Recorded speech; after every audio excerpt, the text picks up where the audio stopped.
In the summer of 1940, with Europe on the brink of Nazi domination, only one barrier stood between Adolf Hitler's war machine and total triumph in the West: a small island nation guarded by the Royal Air Force. Could fighter pilots in fragile Spitfires and Hurricanes hold back the onslaught of the Luftwaffe? Or would the skies darken with the shadow of the swastika? In this sprawling, 2-hour deep-dive documentary, we unveiled the thrilling, high-stakes aerial conflict that changed the course of World War II, the Battle of Britain. Welcome, everyone, to our comprehensive exploration of Wings of Defiance. The Battle of Britain air warfare unfolds. Over the next 2 hours, we'll immerse ourselves in the sights, sounds, and strategy of the Battle of Britain, a conflict fought not in muddy trenches, but among the clouds. Join us as we unravel the gripping drama of young pilots risking everything to defend their homeland, the brilliance of air defense technology like radar, and the resilience of British citizens bombed night after night in the Blitz. In this tale, the stakes couldn't be higher. The fate of a free Europe hinged on control of the skies. Britain stood alone against a powerful Nazi Germany, whose conquest of France left the British Isles in peril. Yet, through innovation, bravery, and the stirring leadership of Prime Minister Winston Churchill, the Royal Air Force's few defied overwhelming odds. We'll dissect key battles, from Dunkirk to Operation Sealion, and show how each dogfight contributed to a final outcome that shaped the Second World War forever.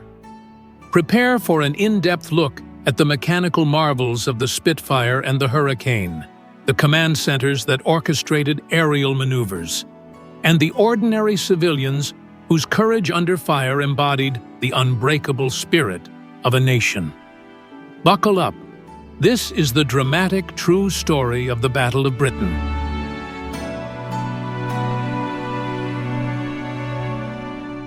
In the aftermath of France's surrender in 1940, Britain stood alone.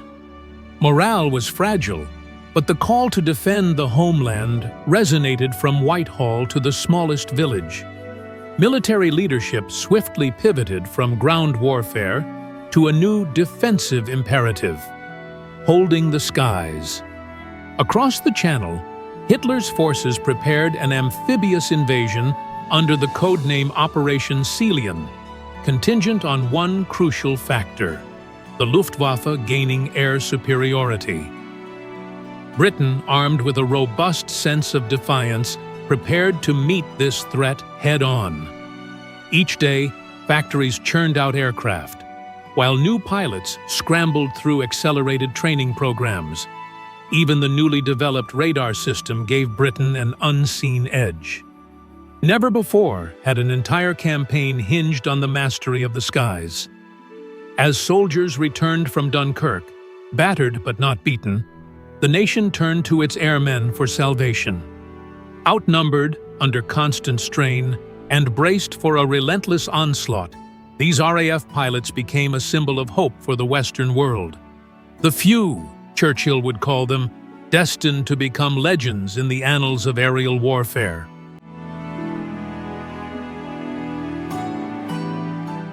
By mid-1940, the Luftwaffe was at its zenith. Fresh from sweeping victories in Poland and France, German morale soared. The Messerschmitt Bf 109 and Bf 110 dominated headlines as fearsome fighters, while the Heinkel and Dornier bombers delivered crushing blows to cities and strategic targets alike. Under the command of Hermann Göring, the Luftwaffe boasted top-notch training and advanced tactics, confident they could subdue Britain in a matter of weeks. Luftwaffe planners believed they held the trump cards: numerical superiority, extensive operational experience, and well-rehearsed bombing formations. But what they underestimated was British resolve, strategic radar coverage, and the cunning leadership of Air Chief Marshal Hugh Dowding. As German bombers took flight over the Channel, few realized that the real test was about to begin. It wasn't simply the might of one air force versus another. It was a war of technology, of production, of hearts and minds, all culminating high above the English countryside.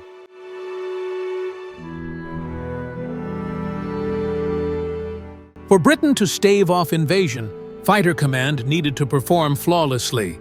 Air Chief Marshal Hugh Dowding led a network of sector stations that coordinated plane deployments in near real time.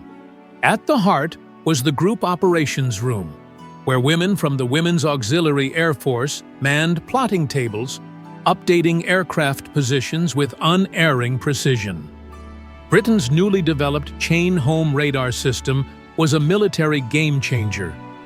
Like an early warning net stretched across the coast, it detected approaching aircraft far beyond visual range.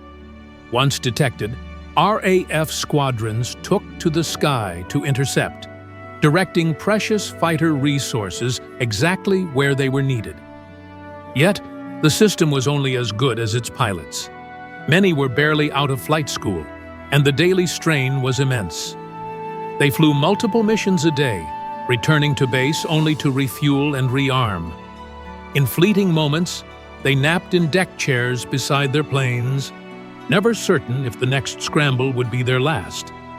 Through it all, camaraderie and sheer grit held them together.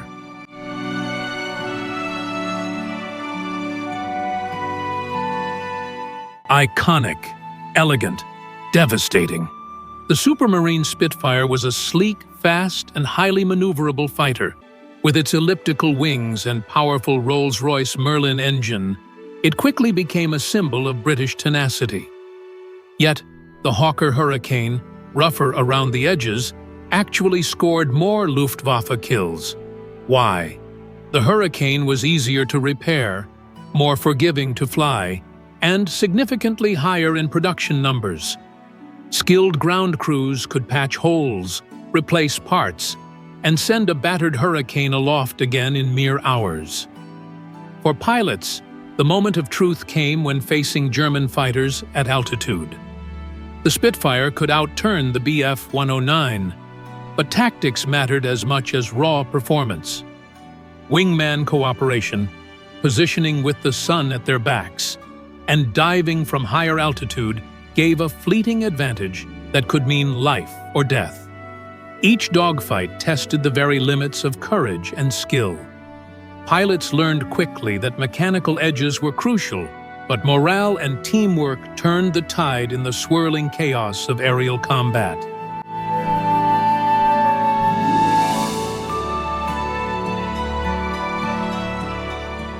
In July 1940, the skies over the English Channel erupted with the first engagements.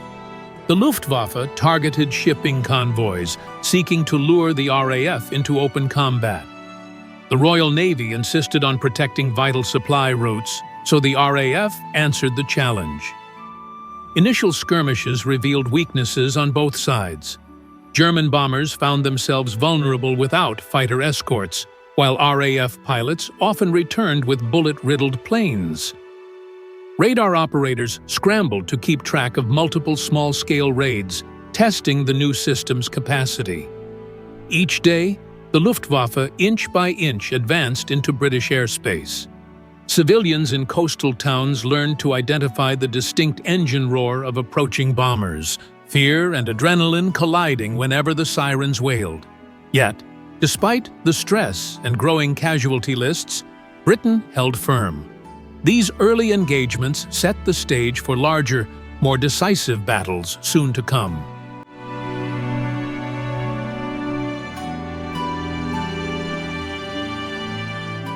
August 13, 1940, codenamed Adler Tag or Eagle Day, marked the start of the Luftwaffe's major offensive. Determined to crush the RAF, Hermann Göring unleashed a massive wave of coordinated raids. Airfields, radar stations, and aircraft factories topped their hit list in hopes of breaking Britain's defensive system. For hours, wave after wave of bombers, escorted by relentless fighter screens, thundered across the English Channel. The RAF rose to the challenge, scrambling squadrons in a frenetic effort to defend every threatened installation. Some British sectors were overwhelmed, forced to rotate pilots and planes from other groups already stretched thin. The chaos was undeniable. Smoke columns dotted the countryside where bombs had fallen. Yet, Britain's radar system remained largely intact, and quick repairs kept airfields operational. Though battered, the RAF survived Eagle Day.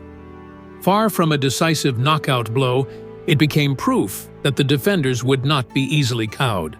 Still, the onslaught was just beginning.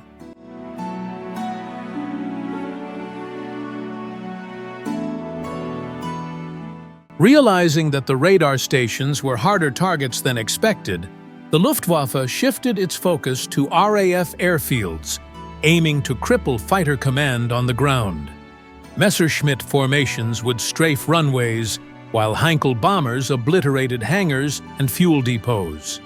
It was a strategy designed to break British air power in record time.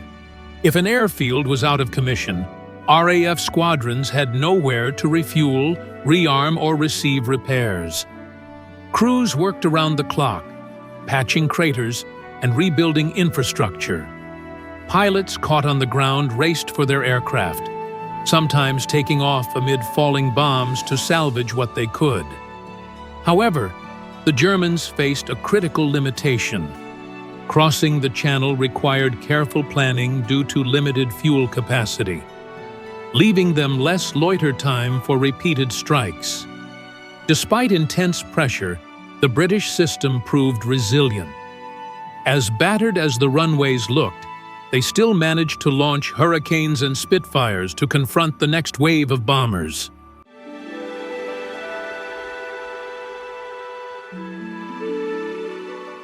In one of the most pivotal miscalculations of the war, German High Command diverted resources from bombing RAF airfields to attacking London. Retaliating against a British bombing raid on Berlin, Hitler authorized a direct assault on the capital. London's Blitz had begun. While this shift aimed to break civilian morale and force the government to capitulate, it also gave the RAF precious relief. Airfield attacks lessened, allowing fighter command to rebuild. Not that the Blitz was in any way mild. Night after night, bombs rained upon London, flattening homes and historic buildings. Yet Londoners famously adopted a keep calm and carry on spirit. In the subways, entire families huddled against the thunder of bombs above. Rescue crews braved collapsing structures to save lives. Pilots continued their daytime battles, while the city below fought a separate war of survival at night. In a twist of fate, the Terror campaign helped Britain cling to a faint yet crucial advantage in the air.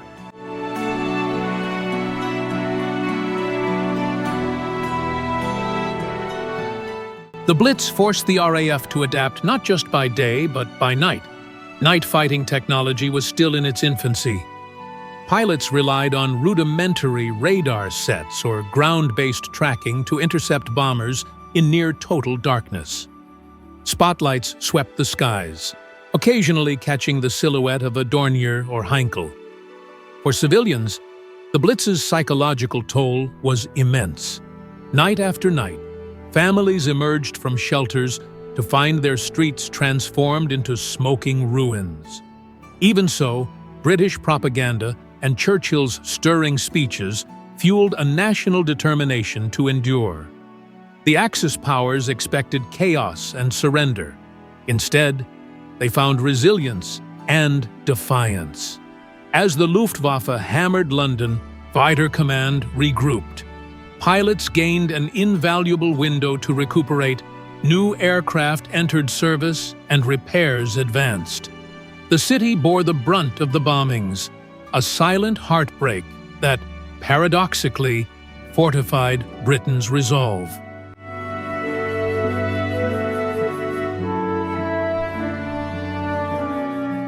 At the heart of Britain's unwavering stand was Prime Minister Winston Churchill. Famous for his rousing oratory, Churchill became the voice of national courage. He visited bombed-out neighborhoods, offering consolation and rallying cries. Through radio broadcasts, he reminded citizens that their struggle represented not just Britain's future, but the fate of free peoples worldwide. His speeches galvanized morale when it waned most. Never in the field of human conflict was so much owed by so many to so few, he declared, immortalizing the RAF pilots who risked their lives daily. On the government's part, resources were marshaled to keep aircraft rolling off assembly lines, while alliances were quietly nurtured with the United States, laying groundwork for future assistance.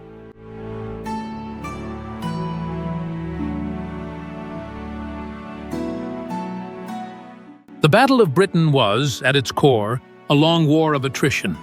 Germany believed the RAF would crumble under sustained pressure. Britain wagered that Hitler's frustration would lead to strategic mistakes. Slowly, the tide began to shift. RAF pilots became increasingly adept at rotating through battered squadrons, maximizing survival rates and precious resources.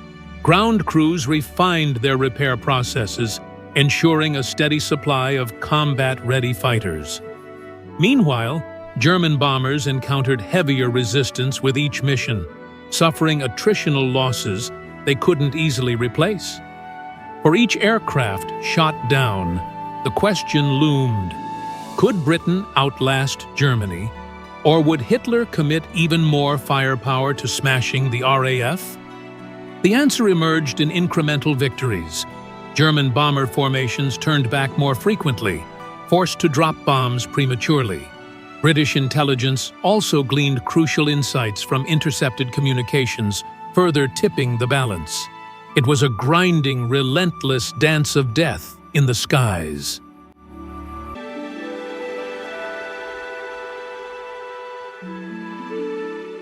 The Battle of Britain didn't just affect the British Isles. Around the world, neutral nations watched with bated breath. If Britain fell, the Axis powers would seem unstoppable. The United States, still technically neutral, ramped up its support via the Lend-Lease program, providing vital materiel. Elsewhere, countries like Canada, Australia, and South Africa contributed air crews or resources to the RAF. Polish and Czech pilots, who had fled their homeland, joined Britain's ranks, flying with fierce dedication to avenge their occupied countries. The skies over Britain became a global theater, each victory or loss carrying international weight. For Hitler, the inability to crush the RAF called into question Germany's chances against the Soviet Union. Plans in the East, once a foregone conclusion, became fraught with uncertainty. The repercussions of the Battle of Britain would echo across the entire war.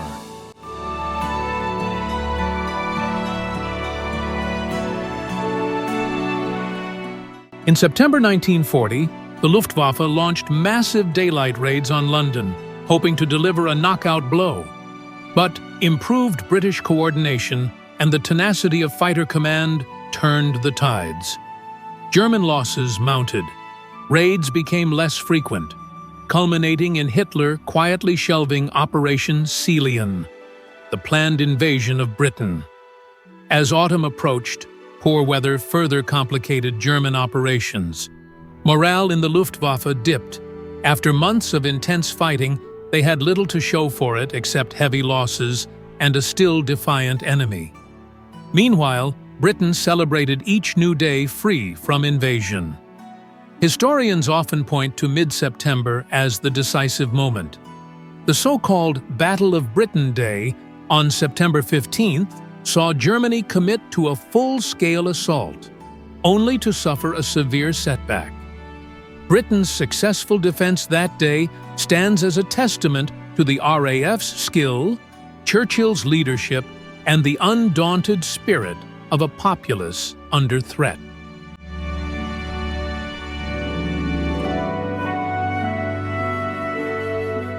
The British people bore the brunt of the Blitz, yet refused to crumble.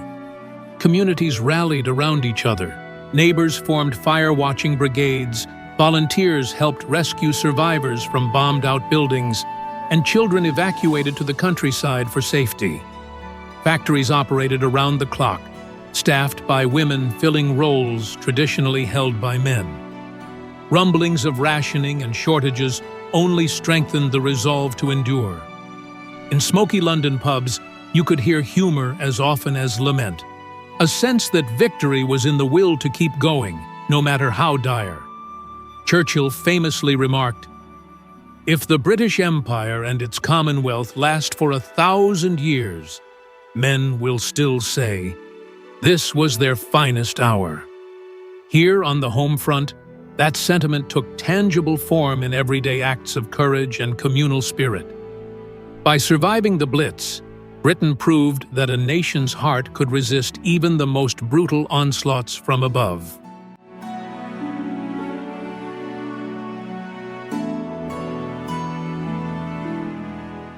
When the Luftwaffe finally scaled back its raids, a profound realization settled over Europe. The unstoppable Nazi war machine had, for the first time, met a wall it could not breach. The Battle of Britain stands as a testament to ingenuity, bravery, and strategic foresight. Beyond immediate military gains, the battle also shaped the future Allied coalition. American support grew, Soviet calculations changed, and occupied nations gleaned renewed hope from Britain's success. The pilots who fought in these battles, often outnumbered and exhausted, earned a legendary status. Their sacrifice signaled that Hitler's tyranny could indeed be challenged. Today, the memory of those tumultuous months is woven into the fabric of British identity. Monuments, museums, and annual commemorations pay tribute to the few who guarded the skies. Their victory resonates as a powerful lesson that in defending liberty, sometimes a nation's greatest weapons are determination and courage. As you'll see, the story of the Battle of Britain is more than just Spitfires and Hurricanes. It's a rallying cry for freedom in the face of overwhelming odds. A spark that ignited the eventual Allied triumph. Their legacy endures, a reminder that hope can prevail in the darkest skies.